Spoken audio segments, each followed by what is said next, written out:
For quite a while, I've been bitching and complaining about the complicity of the corporate media, of mainstream media in this election, and their just insistence of trying to level the playing field between two candidates that are not on level playing field, Kamala Harris and Donald Trump.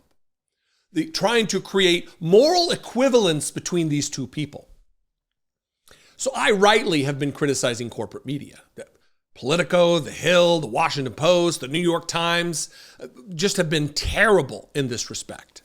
So it's not even Fox News and The New York Post and Wall Street Journal and Newsmax and these types of media outlets. It's traditional, even PBS.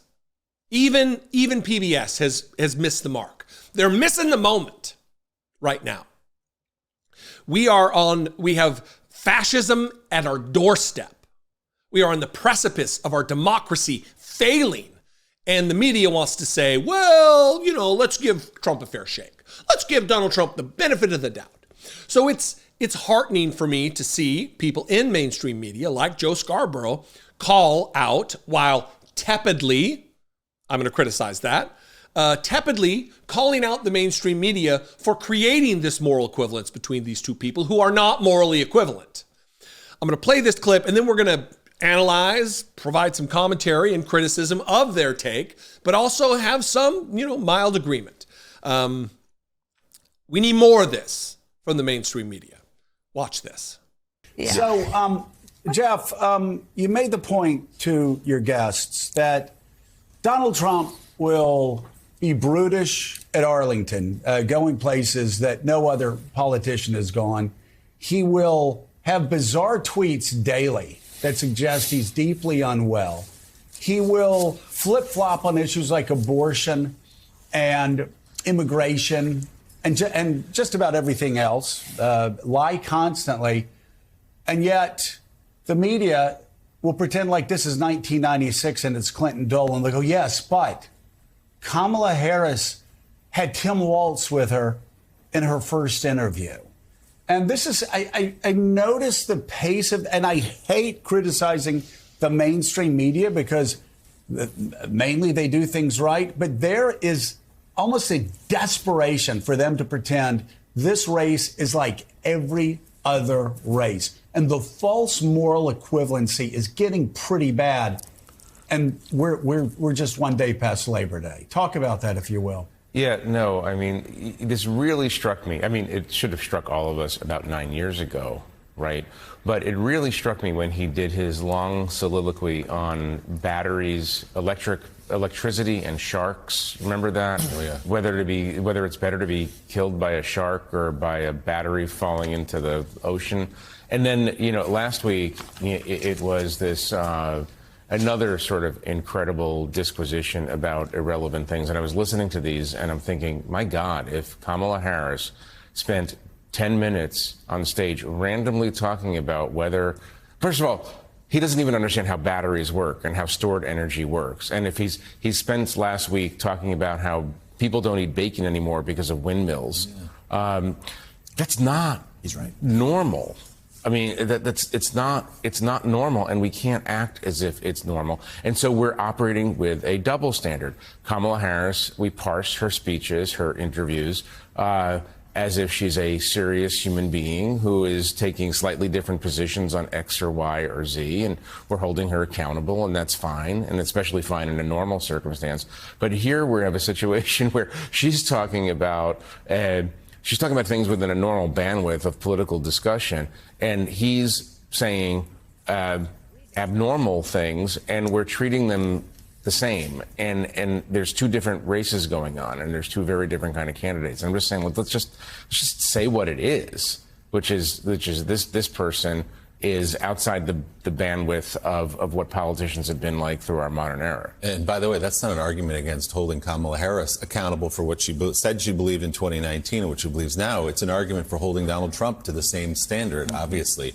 Now, look, I understand why, I don't agree with it, but I understand why Joe Scarborough would give this tepid response, saying, I hate criticizing the mainstream media because mainly they do things right. But there is almost desperation for them to pretend this race is like every other race, and the false moral equivalency is getting pretty bad. They don't do a pretty good job. In fact, they're failing American democracy. Now, I understand why, Joe, why you want to do this. You go to parties with these people. You have dinner with these people. You glad hand with these people. You have relationships with these people. So you don't want to hurt their feelings.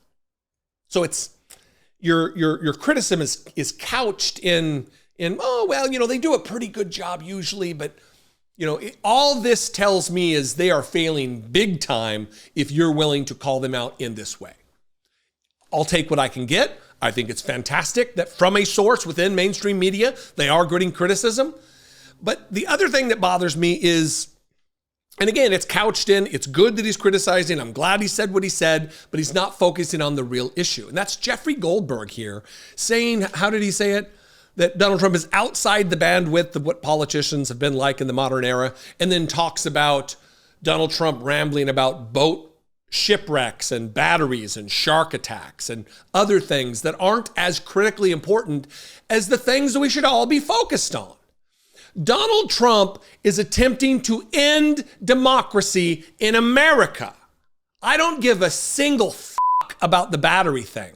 It's not as important as him staging an insurrection against the country, attempting to overthrow the United States government, announcing to the world he's going to be a dictator on day one, saying that the amount of interference in the election justifies that all rules and articles and regulations up to and including the Constitution of the United States of America can be terminated. Sorry, I started playing a clip. That's a problem. Those are the things to focus on, not the stupid boats and batteries thing and fighting a shark off. Donald Trump praises dictators while saying he wants to be one. And again, and again, and again, had a failed coup that was a direct attempt to overthrow the United States government to remain in power, nullifying the results of a free, fair, settled American election. It's not the battery thing. Yeah, it's interesting because he's cognitively out of it, because he's a moron who talks about Hannibal Lecter. But the most important critical thing that the media should be focusing on, and not the horse race and not the moral equivalence, is the fact that he is an existential threat to the continuation of the country we've known for centuries. Get it right. Let's keep our eye on the prize and focus on the thing that matters. It's an easy task when you drill down to what the important issues are of this race. It is an easy, self-evident endeavor. I would love to know what you think. You can comment below. We can have a conversation there. YouTubers always say that. Comment below, like, comment, subscribe, blah, blah, blah. The reason that is because when I post a video, I'll just do a little explainer here. When I post a video, the more engagement that it gets, the quicker. YouTube, it says to YouTube, oh, this is a video people might want to see. We're going to share this with other people who might also enjoy it. So if you do enjoy my content, like and comment. I know it's kind of click, it's not that much of a pain in the ass, I guess. But like and comment, subscribe, share this video with people who might like the information. And that tells YouTube, this is worthy content. This needs to be seen. This message, this narrative, this analysis is worthy. So if you feel that way, do the things that it takes. Anyway, I would appreciate it very much. If you want to help support the work, help me make these videos, click the join button below, become a channel member for $2 a month. You can go over to my Patreon page, patreon.com/IDoubtItPodcast. Both those are great ways to help support this work. I would appreciate it very much.